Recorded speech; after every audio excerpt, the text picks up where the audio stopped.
আসসালামু আলাইকুম ভিউয়ার্স, কেমন আছেন সবাই? আশা করি ভালো আছেন আপনারা। আমিও ভালো ইনশাল্লাহ। তো বন্ধুরা, আজকে নতুন একটি পর্বে আসলাম। বুঝতেই পেরেছেন, আমরা প্যারাগ্রাফ নিয়ে আলোচনা করতে যাচ্ছি। তো আজকের আলোচ্য বিষয় হলো প্যারাগ্রাফের ব্যাড সাইড। তো বন্ধুরা, আমরা কিন্তু জানি ব্যাড সাইডকে কেন্দ্র করে প্রায় 50 থেকে 60টি বিষয় তুলে আনা যেতে পারে। তো সঙ্গত কারণেই বলতে পারি, কোন ছাত্র আছে যে 50-60টি প্যারাগ্রাফ ব্যাড সাইডেরগুলো মুখস্থ করবে, আবার গুড সাইডের 50-60টা মাথায় কিছু থাকবে না, মাথা গরম হয়ে যাবে। সঙ্গত কারণেই বলতে পারি, চুল পাকানোর দরকার নাই। অতি সহজেই আপনারা এই ছোট্ট একটা প্যারাগ্রাফের মাধ্যমে 50-60টা বিষয়, 50-60টা প্যারাগ্রাফ আশা করি চিরতরের জন্য আয়ত্ত করে নেবেন। তো বন্ধুরা, তো ভিডিওতে কেউ যদি নতুন হয়ে থাকেন, বেশি বেশি সাবস্ক্রাইব করুন, পাশে থাকা বেল আইকন চাপুন, লাইক শেয়ার কমেন্ট করে আমাদের পাশে থাকবেন ইনশাআল্লাহ। তো বন্ধুরা, আর কথা নয়, দেখি আমরা এখন আলোচনায় যাচ্ছি। তো দেখতেই পাচ্ছি যে এখানে কয়টা, এখানে একটা ব্ল্যাঙ্ক, আবার এইখানে একটা ব্ল্যাঙ্ক, মাত্র দুটি ব্ল্যাঙ্ক। বন্ধুরা, মনে করতে হবে এখানে মাত্র 10 থেকে 12টা সেন্টেন্স আছে সর্বোচ্চ। এটা মুখস্থ হলে কিন্তু আজীবনের জন্য আমার আর প্যারাগ্রাফ মুখস্থ করতে হচ্ছে না ব্যাড সাইডের। তাহলে কি বেঁচে গেলাম আমার এত বড় ঝামেলা থেকে। আর কথা নয়, দেখি এখানে কি লেখা আছে, ব্ল্যাঙ্কে আমরা কি দেব। যেমন deforestation, acid throwing, eve teasing, traffic jam, যতগুলো অসঙ্গতিপূর্ণ সমাজে যে চিত্রগুলো আছে আমার প্রশ্নপত্রে যেভাবে থাকবে সেটা আমি এখানে শুধু বসিয়ে দেব, কি সম্পর্কে লিখতে বলা হয়েছে। তো ধরলাম ট্রাফিক জ্যাম বা অ্যাসিড থ্রোয়িং, এগুলো দিলাম। Eve teasing, is the curse, এটা হলো অভিশাপ। এটা তো সবাই জানে, এই সেন্টেন্সগুলো তো লিখতে হবে। তো বন্ধুরা, অবশ্যই এই কথার বাইরে যাওয়ার কোনো সুযোগ নাই। Is the curse of our national life, এটা আমাদের জাতীয় জীবনের অভিশাপ। স্পষ্ট তো আমরা কি বুঝতে পেরেছি? অবশ্যই বুঝতে পেরেছি। আচ্ছা, ইট ইজ ওয়াকার্ড, এটা ঘটে every Times in our country, এটা ঘটে আমাদের দেশে প্রতিনিয়ত ঘটতেছে। নাওয়েডেজ, বর্তমানে, we can get such kinds of bad news in the news paper every morning.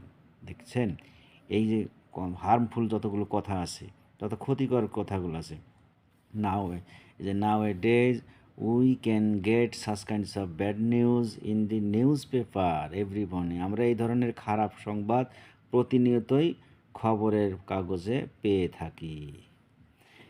Opening TV and radio channel, opening TV and radio channel, we can see the common harmful scenery or harmful picture,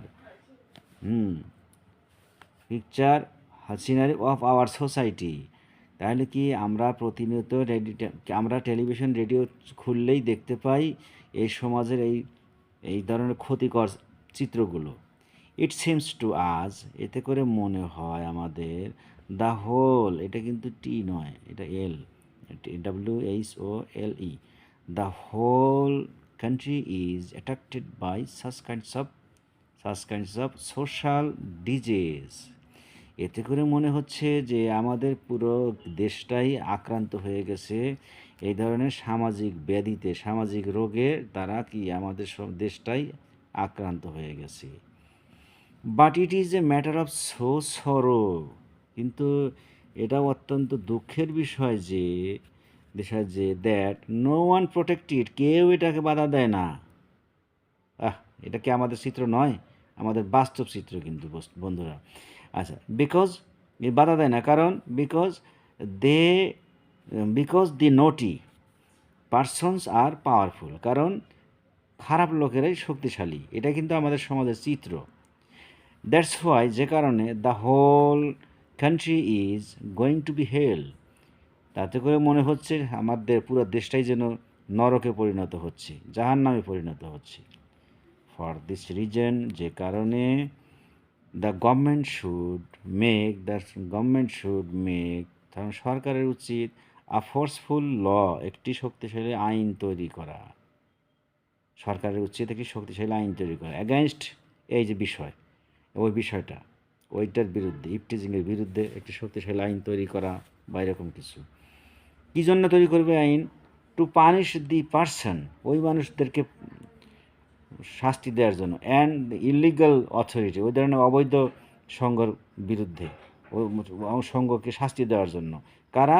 those who are related with this, যারা এর সাথে জড়িত, এই খারাপ কাজের সাথে, খারাপের সাথে জড়িত, তাদেরকে পানিশমেন্ট দেওয়ার জন্য গভর্নমেন্টের উচিত একটা শক্তিশালী আইন তৈরি করা। তো বন্ধুরা, এগুলো কি বাদ দেওয়া যাবে ব্যাড সাইডের কোনো প্যারাগ্রাফে? হ্যাঁ, মোটেও না, একটা শব্দ বাদ দেবেন না কিন্তু। অনলি দেন, কেবল তখনই we can live peacefully in our society, আমরা আমাদের সমাজে শান্তিপূর্ণভাবে বসবাস করতে পারবো। তো বন্ধুরা, প্যারাগ্রাফে যে কয়টা শব্দ থাকে সাধারণত 50, 60, 70, 80, 90, 100টা লেখা যেতে পারে। আপনার এইটুকু মুখস্থ থাকলে কিন্তু আরও 2-4 কথা বানিয়েও লিখতে পারবেন। এখানে প্রায় 60, 70 বা 80টার মতন শব্দ আপনি পেয়ে যাবেন। তো অনায়াসে বলতে পারি, এই প্যারাগ্রাফটা মুখস্থ করলে আপনার জীবনের মোড় পাল্টে যাবে ইনশাল্লাহ। ছাত্র জীবন সুখের হোক, এই প্রত্যাশা নিয়ে আজকের মতো বিদায় নিচ্ছি। আগামীতে নতুন কোনো ভিডিওতে দেখা হবে ইনশাল্লাহ। সে পর্যন্ত ইনশাল্লাহ ভালো থাকবেন। আল্লাহ হাফেজ। আসসালামু আলাইকুম।